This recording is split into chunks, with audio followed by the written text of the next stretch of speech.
Now beginning y-axis test. Test 1 is success.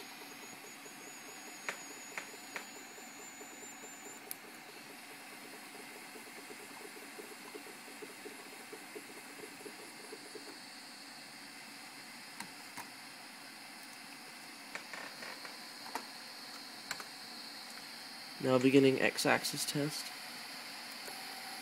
Success.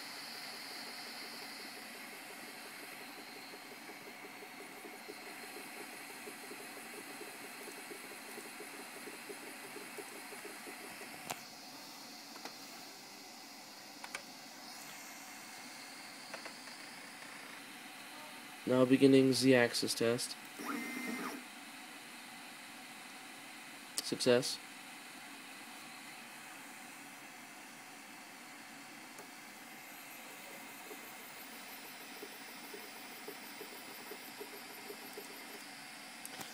Now beginning E-axis or feeder axis test. Success. And it looks like we're good to go.